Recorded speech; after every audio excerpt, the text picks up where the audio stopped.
Have you ever seen a situation where the law is completely misinterpreted? Today, we're diving into a moment when two female officers get the law all wrong, leading to one tense encounter that spirals out of control. It starts with a routine traffic stop, but things quickly take a turn when one driver refuses to hand over their ID. What happens next is a clash of authority, confusion, and escalating tension. The officers believe they have the right to demand identification, but are they overstepping their bounds? As the situation intensifies, you'll start questioning, who's in the wrong here? Is it the cops, the driver, or both?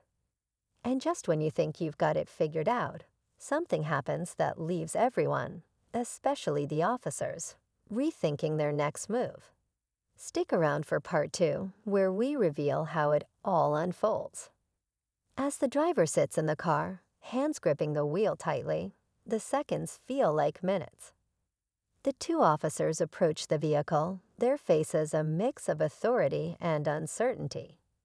Officer Daniels, the more experienced of the two, demands the ID, her tone firm but not hostile. The driver, a young woman, refuses, her voice shaking slightly as she insists she doesn't have to provide it. "You're not even under arrest," she argues, her eyes darting between the officers. Officer Simmons, the rookie, stands silently for a moment, clearly unsure of how to proceed. She watches Daniels for guidance, but there's a hesitation in her partner's stance. This isn't a typical stop, and the tension is building in the air. Daniels, trying to maintain control, reaches for the radio, her decision now hanging in the balance. Is this an ordinary traffic stop, or is something more going on here? What does the driver know that the officers don't? Officer Daniels holds the radio in her hand, but something's stopping her from calling in for backup. A knot forms in her stomach as she glances back at Officer Simmons, who looks more and more uncertain. The young driver's refusal is unsettling, but there's something about her eyes, an edge to her defiance that feels different. She's not just challenging authority, she seems to know something they don't. Daniel's instincts scream that this could escalate quickly, but she's torn between following protocol and figuring out what's really going on here.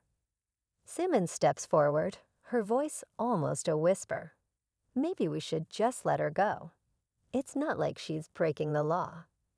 But Daniels shakes her head, her eyes narrowing. "No, Simmons.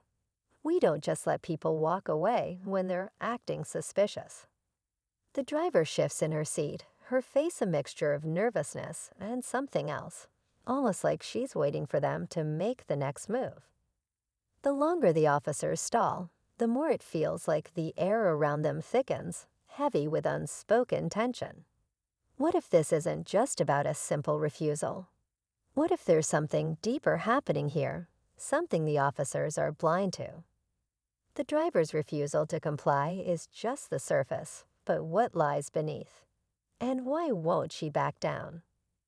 Daniels takes a deep breath and glances at the clock on her patrol car. Time is slipping away. With every second that passes, the uncertainty in her gut grows stronger. There's no easy way out of this now. The silence between them feels suffocating, broken only by the faint hum of the patrol car's engine.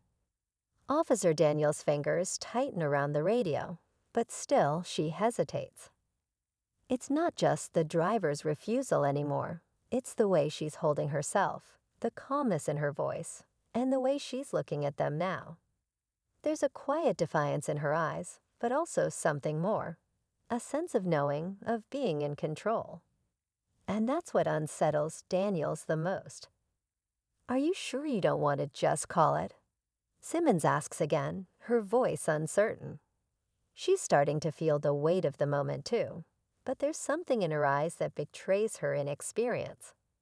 Daniels knows this could be her breaking point. She has to act fast, either follow her training or risk letting the situation spiral completely out of hand. The driver exhales slowly, almost as if she's aware of the pressure mounting on both officers. She leans forward, her face now barely visible through the window. "You think I'm just some random person, don't you? That you can control me with a badge?" she says, her voice steady but biting. Daniels takes a step back, suddenly feeling the sharpness of her words. A deep unease settles in her chest as the driver's words hang in the air, like a challenge. Everything about this encounter feels wrong. This isn't a simple traffic violation. It's something bigger. And then, out of nowhere, a loud bang echoes in the distance. A gunshot. It's far enough that it doesn't immediately seem like a threat, but it jolts both officers into a tense alertness.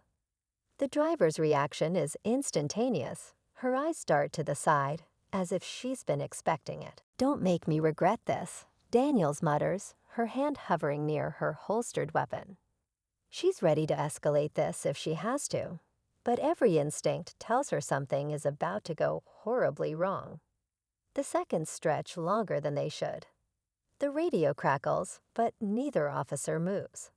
The driver's eyes never leave Daniels, as if daring her to make the first move. Suddenly, a car races down the street, fast and reckless. The moment Daniels turns her head to check, the driver slams the door and speeds off, tires screeching. For a split second, both officers freeze. What just happened? Why did she leave so quickly? Was the shot a distraction? The moment feels like a blur, but the feeling of danger lingers, building to a breaking point. This isn't over, not by a long shot. The screech of tires still echoes in the air as the car vanishes down the street, leaving nothing but a cloud of dust. Officer Daniels stands frozen, heart pounding. She glances at Simmons, whose face is pale, eyes wide with disbelief. Did she just run? Simmons breathes out, still processing what just happened. Daniels doesn't answer immediately. Instead, she's scanning the street, trying to make sense of everything. That shot, the driver's odd calmness, the sudden escape, it all feels like a setup. Before Daniels can say anything, the radio crackles to life, breaking the tense silence. Unit 12, we've got a possible 10 to 50 in progress at the intersection of 5th and Oak. All available units respond immediately. Daniel's heart skips. That's just a few blocks away. Without thinking, she slaps the siren on and hits the gas, her instincts taking over. The car's lights flash, cutting through the night, but her mind races in 100 different directions. What's really going on? Was the shot a warning? Or was it something more? Something that's tying this all together? Simmons, now in full alert mode, keeps her eyes peeled, hands gripping the dashboard. "You think she's involved?" "I don't know," Daniels admits, her voice tense. "But I'm not taking any chances." They arrive at the intersection quickly. It's eerily quiet, no signs of life, no other cars. But as they pull up, Daniels sees it. The abandoned car, engine still running, its doors wide open. The hair on the back of her neck stands up as she surveys the scene. There's no sign of the driver, but there's something else, something that sends a chill down her spine. In the driver's seat, a small, folded note is resting on the dashboard. Before Daniels can even reach for it, a sudden movement catches her eye. Someone is watching from a distance, hidden in the shadows. A cold realization hits her. The driver wasn't just running from them. She was running toward something dangerous. And now Daniels and Simmons are in the middle of it. Daniels steps out of the patrol car, heart pounding in her chest. The note on the dashboard seems to taunt her, sitting there so calmly, as if it knows the chaos it's about to cause. She moves quickly, pulling the note free, unfolding it with one hand while her other hovers near her gun. Her mind races. What? Simmons stares at the wreckage in the distance. What the hell was that? Daniels clenches her jaw. "I don't know, but this is just the beginning."